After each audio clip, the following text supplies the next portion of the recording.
Hey Jerry, let's talk about debt Oh, with the student when they first step onto the college campus and get to the financial aid office. the very first thing that usually happens when a kid goes to college is you're offered credit cards. And I think that that's almost the root of all evil. I agree. Without debt, you have so much more flexibility, and trying to teach how long it takes to get out of debt is key. And as I tell the parents and the kids that I speak to, if you can manage to get through college with the least amount of debt, you're giving yourself a huge head start. I don't care if you have debt and you get out of college and you have a really, really good job. It takes a long time to pay off those student loans.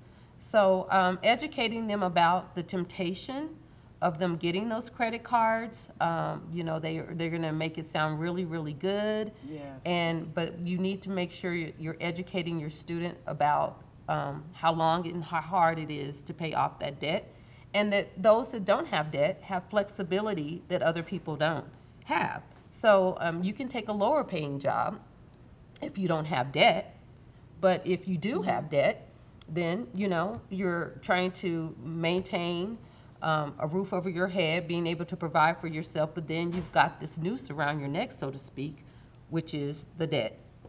Is that also with the student loans too? Yes. So again, you ask anyone that has student loans, it takes a long time to be able to pay that off. And again, it's also a hindrance for a lot of people to continue their education. Your undergrad, you're in debt. If you want to go to grad school, that's additional debt. And then at some point, you have to do the math to figure out, is it worth the additional degree? Are you going to make enough money to be able to pay off the debt? So if you're in grad school and you have $100,000 worth of debt, how much do you need to make on your job in order to be able to compensate for that? So again, I really want to talk about staying out of debt.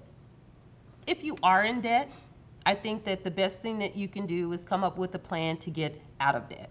So that's where budgeting comes into play, and also managing, knowing what interest rates you're paying on those cards. So of course, conventional wisdom would say you want to pay off the one that has the biggest interest rate first. However, I also think it's important maybe to tackle the smallest amount first, because for a lot of us, we need the momentum of feeling like we are accomplishing something. So if you have a credit card that's like $300 or $400 and you really focus on getting that paid off, it's such a sense of accomplishment that you generally continue and you'll go with the next credit card and start paying that one down and the next one. And again, with credit card debt or any kind of debt, we know that if you pay the minimum, you're going to be in debt forever. So anything that you can do to pay a little bit more than just the minimum amount or balance due on that card, you're at least stepping in the right direction. Great. Thank you so much for sharing that My pertinent pleasure. information. We really need to know about that, and that was helpful.